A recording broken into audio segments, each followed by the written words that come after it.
They dumped dirt on my land. And somehow, that turned into me shutting down an entire construction project next door. I didn't plan it that way. I'm not the kind of guy who goes looking for fights with developers or city inspectors or anything like that. But there's something about watching someone slowly take advantage of you, inch by inch, that flips a switch you didn't even know you had. And once that switch flips, well, things tend to escalate. I live on the edge of a quiet neighborhood just outside a mid-sized town, the kind of place where nothing really changes unless someone decides to build something new, which for years, nobody did. Right next to my property, there was this big open lot, just grass, weeds, the occasional stray dog cutting across it like it owned the place. I used to joke that it was the most peaceful neighbor I'd ever had. Then one morning, that changed. I woke up to the sound of metal clanking and engines revving. Deep, heavy sounds that didn't belong in a quiet street. When I stepped outside with my coffee, still half asleep, I saw them. Bulldozers, excavators, trucks lined up like they were about to go to war with the ground itself. A developer had bought the lot. Within a week, the place turned into a full-blown construction site. Dust in the air, men in neon vests shouting over engines, trucks coming in and out from sunrise till late afternoon. It was loud, sure, but I told myself, this is normal progress, right? Besides, they weren't on my land, at least that's what I thought. For the first couple of weeks, I stayed out of it. I'd sit on my back porch in the evenings, watching the sun go down behind half-dug trenches and stacks of lumber, thinking how strange it was to see something new rising where there used to be nothing. There's a kind of quiet curiosity in that, like watching time speed up. Then one afternoon, I noticed something small, or at least it seemed small at first. There was a pile of dirt forming near the back corner of my yard. Not huge, not yet, just a loose mound of soil that looked like it had been dropped there temporarily. I figured maybe they were staging materials. Maybe it was just easier for them to leave it there for a day or two. I didn't think much of it, but the next day it was bigger, and the day after that, bigger again. By the end of the week, that small pile had turned into something else entirely. A full mound, packed, heavy, rising higher and higher until it was nearly level with the top of my fence, casting a shadow across part of my yard in the late afternoon, like it had always belonged there. Except it didn't. That's when the feeling started creeping in, that quiet, uncomfortable sense that something wasn't right. I walked out there one evening while the crew was still wrapping up, boots crunching over gravel and loose soil, and found the site supervisor, a guy named Rick, mid-40s maybe, clipboard in one hand, phone in the other, the kind of guy who looked like he was always one problem away from losing his patience. "Hey," I called out, trying to keep it casual, "what's going on with that dirt pile back there?" He glanced over his shoulder, barely giving it a second. "Just excess soil from the foundation dig," he said like he'd answered that question 100 times before. "We'll move it out later." I nodded slowly, then pointed toward my yard. "Looks like it's on my side of the line." That got a little more of his attention, but not much. He stepped closer, squinting toward the back corner like he was trying to remember something he didn't actually care about. "Property lines somewhere around there," he said, waving vaguely. "We're within range." Within range? That phrase stuck with me, not because it meant anything clear, but because it didn't. It was the kind of answer you give when you don't want to commit to being right or wrong. I didn't argue right then. I just nodded again, said, "All right," and walked back toward my house. But the whole way there, I could feel something building in my chest. Not anger exactly, more like suspicion. That night, I pulled out my property survey. It was one of those documents I hadn't looked at in years, folded up, tucked away in a drawer with old receipts and things I figured I'd probably never need again. I spread it out on the kitchen table, flattened the creases, and started tracing the boundary lines with my finger. It didn't take long to see the problem. The actual property line ran several feet away from where that dirt pile was sitting. Not inches, feet, which meant one thing. They weren't within range. They were fully, clearly, undeniably on my land. I leaned back in my chair and just stared at the paper for a minute, letting that sink in. Not just that they'd crossed the line, but that they'd done it over and over again. Truck after truck, load after load, like it didn't matter. Like I didn't matter. The next morning, I didn't go over there to argue. I didn't raise my voice. I didn't make a scene. Instead, I grabbed a handful of small survey flags from the garage, the kind you stick into the ground to mark boundaries, and I walked straight out to that mound of dirt. Slowly, carefully, I started placing them along the exact property line, one after another, bright markers cutting a clean, undeniable path right through the middle of that pile. If they hadn't known before, now they would. By the time I finished, the line was clear as day. There was no within range anymore. There was only right and wrong. I stood there for a moment, hands on my hips, looking at what I'd just done, feeling something settle inside me. Not satisfaction, not yet. More like readiness, because now it was their move, and I had a feeling I wasn't going to like it. And for about 5 minutes, I thought maybe that would be enough. I really did. I figured they'd see the flags, realize they'd crossed the line, maybe send someone over to apologize, move the dirt, and we'd all go back to pretending none of it ever happened. That's how reasonable situations are supposed to work. But construction sites don't run on supposed to. They run on schedules and pressure and money burning by the hour. So the next morning, I'm standing in my kitchen pouring coffee, and I hear it again, that deep diesel rumble rolling down the street. I look out the window, already knowing what I'm about to see. And sure enough, another dump truck backing its way toward the same corner of my yard, right toward the flags. I step outside, coffee still in my hand, just in time to watch the truck tilt its bed up, dirt sliding out in a thick, heavy wave, burying half the flags like they were nothing more than decoration. No hesitation, no second thought, just business as usual. I remember standing there watching that happen, feeling something shift in me.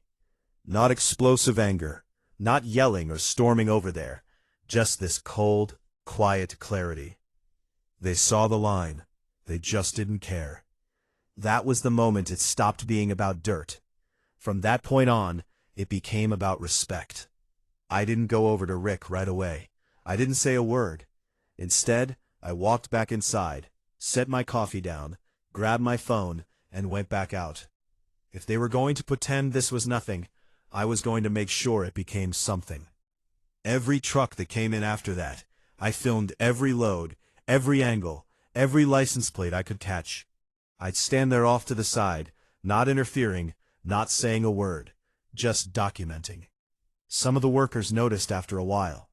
You could see it in the way they glanced over, a little uneasy, like they weren't sure if they should stop or keep going. They kept going. Of course they did, because nobody had told them to stop, not yet. A couple days into this, Rick finally walked over. I could tell from the way he approached that he wasn't coming to apologize. He was coming to manage a situation. "You recording us now?" he asked, half smirk, half annoyed. "Just keeping track," I said. He looked past me at the pile, then back at me. "Like I said before, it's temporary. We'll have it cleared out." "You said it was within range," I replied, keeping my voice level. "It's not." I checked. There was a pause, just long enough to let that land. Then he shrugged. "Look, these things aren't always exact. We're trying to keep the site moving." I nodded slowly. "Yeah," I said, "I can see that." He waited for me to push, maybe argue, maybe threaten something, but I didn't. I just stood there, phone in hand, calm. That seemed to bother him more than anything. "All right," he said finally, a little sharper now. "We'll deal with it." And then he walked away. But the trucks didn't stop. If anything, they sped up. By the end of that week, that mound had grown into something you couldn't ignore. Even if you tried, it wasn't just spilling over onto my land anymore. It was pressing into it, compacting the soil underneath, flattening patches of grass that had taken years to grow in, right? My backyard didn't feel like mine anymore. It felt occupied. That's when I decided to stop reacting and start thinking, because yelling at a guy like Rick wasn't going to fix this. He had one job: keep that project moving. And as long as dumping dirt on my property helped him do that, he was going to keep doing it. So the real question became, what could stop the project itself? That thought stayed with me as I sat down that night, going through everything I'd recorded. Clips of trucks, timestamps, angles of the pile growing day by day. It was all there, clear as anything. But footage alone wasn't enough. I needed something they couldn't brush off, something official. The next morning, I drove down to the city building department. One of those plain, functional offices that looks like it hasn't changed since the early 2000s. Fluorescent lights, beige walls, a counter with a glass partition. The kind of place where people go when something's already gone wrong. There was a woman behind the desk, late 50s maybe, glasses low on her nose, flipping through paperwork like she'd seen it all before. "Can I help you?" she asked without looking up. "Yeah," I said, sliding my address across the counter. "There's a development going up next to my property. I'd like to see the construction permit." That got her attention. Not a lot, just enough. She took the paper, typed something into her computer, then disappeared into the back for a minute before returning with a thick folder. "Don't remove anything," she said. "I won't." I took a seat at one of the small tables nearby and started going through it. Page after page of plans, diagrams, approvals, conditions. Most of it technical, easy to skim past if you didn't know what you were looking for. But I wasn't looking for everything. I was looking for one thing, a mistake, or better yet, a rule, and then I found it. Buried halfway through the permit documents was a section labeled Soil Management Plan. At first glance, it didn't seem like much. Just a standard requirement outlining how excavated material was supposed to be handled, where it should be transported, what precautions needed to be taken. But the more I read, the more specific it got. All excess soil must be transported to an approved disposal site. No stockpiling beyond designated areas. No encroachment onto neighboring properties. And this part made me sit up a little straighter. Any on-site soil storage must include proper erosion control measures, barriers, containment, prevention.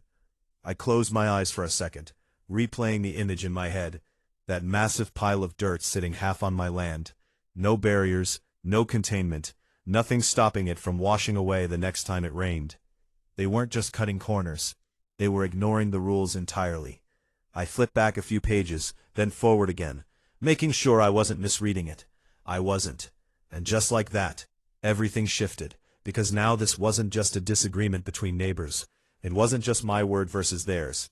This was a documented violation, the kind that didn't get handled with a shrug and a "we'll deal with it," the kind that forced people to deal with it. I walked back up to the counter, folder in hand, and set it down in front of her. "Who do I talk to about filing a complaint?" I asked that time.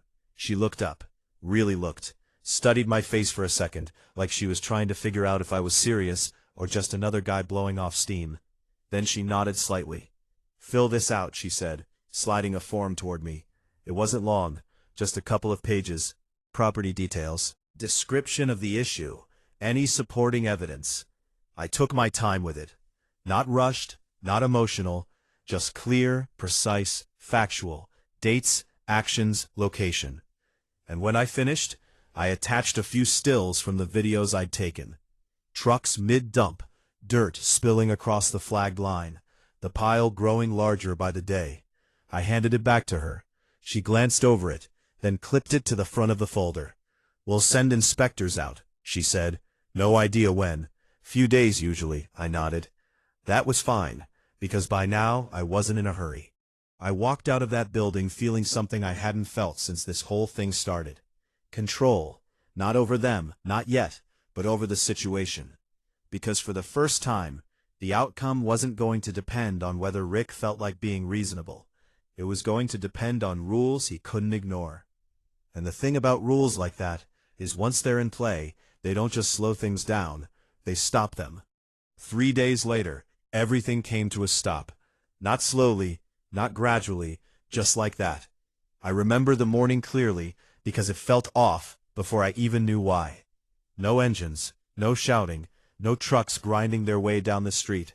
just quiet. The kind of quiet that feels unnatural when you've gotten used to constant noise. I stepped outside, coffee in hand again. Same routine as always, except this time, the construction site looked frozen. Machines parked mid-task, tire tracks still fresh in the dirt, like someone had just hit pause on the whole place. Then I saw the city vehicles.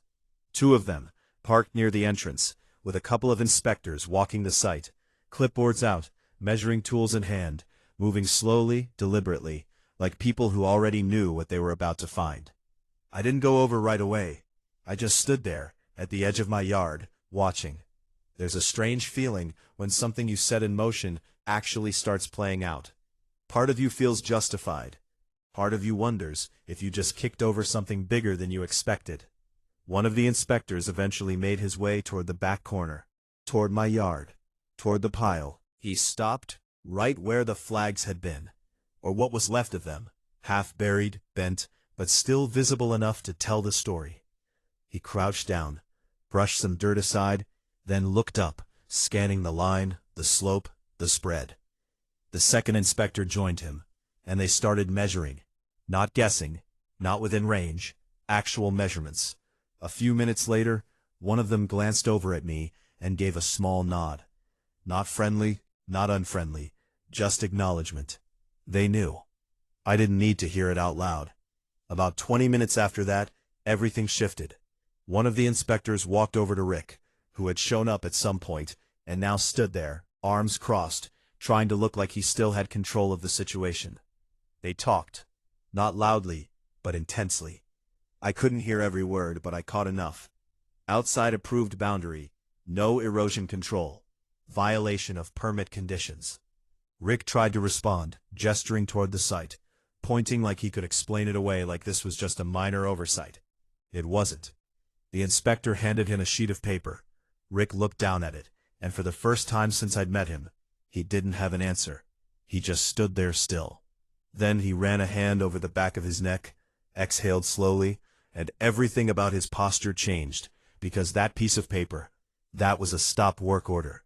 No more excavation, no more dumping, no more progress. Just like that, the entire foundation phase of their project was shut down. And standing there watching it happen, I felt something settle in me again. But this time, it wasn't readiness. It was final. That evening, just as the sun was starting to dip, there was a knock on my door. I already knew who it was. Rick stood there, but he looked different now, less sharp, less in control, like someone who had just realized the situation wasn't his to manage anymore. "Hey," he said, quieter than before. "Can we talk?" I stepped outside, closing the door behind me. "What's up?" He glanced back toward the silent construction site, then back at me. "Look, the dumping, it wasn't supposed to turn into this," he said. "We needed somewhere temporary. Things got backed up, and it's on my land." I cut in, not raising my voice, just stating it. He nodded. "Yeah, and we're ready to fix that. We'll have the dirt removed." There it was, the offer, the same one I could have pushed for days ago. If this had just been about moving a pile, but it wasn't. "Removing it isn't enough," I said. He frowned slightly. "What do you mean?" I pointed past him toward the yard. "That pile's been sitting there for weeks. It's compacted the soil, killed the grass underneath. You don't just scoop it up and call it even." He didn't respond right away. So I continued. "I want the entire area restored, leveled properly, fresh topsoil, new grass, a beet, and I want it done right." He looked at me, really looked this time, weighing it, not as a neighbor, not as an inconvenience, but as a problem that now had the power to keep his entire project frozen. "That's more than we planned," he said carefully. I shrugged. "So was dumping it there in the first place. That one landed. You could see it." He glanced back again at the site, at the machines that weren't moving, the crews that weren't working, the timeline that was now bleeding money by the hour. Then he looked back at me. And this time there was no argument left. "All right," he said. "We'll take care of it. No attitude, no pushback, just acceptance." And that was the moment I knew this was over, not because the dirt was gone yet, but because the balance had shifted. 3 days later, the trucks came back, but it felt completely different. No rush, No disregard, no pretending the line didn't exist. They pulled up carefully one by one, and instead of dumping, they started hauling. Load after load, that pile disappeared. You could actually see the ground again, uneven at first, then gradually shaped, smooth, corrected. Crews came in after that, spreading fresh topsoil, working it evenly across the area, like they were undoing a mistake, one careful step at a time. Watering, leveling, details they had ignored before, now handled like they mattered, because now they did. A few days after that, the inspectors returned. Same clipboards, same calm, measured approach. They checked the boundary again, the slope, the condition of the soil, the restoration work, and when they were satisfied, the stop work order was lifted. Just like that, the machines came back to life. The project resumed, and slowly over the next couple of months, those townhouses started to take shape. Walls going up, roofs settling into place. The kind of progress that feels inevitable once it gets moving again. But something had changed. Not just for them, for me too. Because every time I looked out at that site after that, I didn't just see construction. I saw a line, a clear one that hadn't been there before. The developer even installed a small retaining barrier along their side of the boundary. Nothing fancy, just enough to make sure dirt, debris, anything at all, stayed exactly where it was supposed to, on their side. And my yard, it looked exactly like it had before all of this started. Grass grown back in, ground level, quiet, like nothing had ever happened. Except it had. Because here's the thing people don't talk about enough. It's never really about the dirt, or the fence, or even the property line. It's about what happens when someone decides that your space, your rights, your boundaries are flexible, that they can push a little, then a little more, and you'll just let it slide because it's easier than making it a problem. And maybe most of the time they're right, but every once in a while they're not. And when they're not, the consequences don't just stay small, they scale fast. So yeah, they dumped their problem on my property, and in the end it cost them time, money, momentum, all because they assumed one thing, that I wouldn't push back. Now, I'm curious what you think. Was I justified in taking it that far, or should I just let them clean it up and move on? Because where do you draw that line between being reasonable and being taken advantage of? Drop your thoughts in the comments. And if you enjoy stories like this, where small boundaries turn into big consequences, go ahead and like, subscribe, and share it with someone who'd have handled this very differently. Right.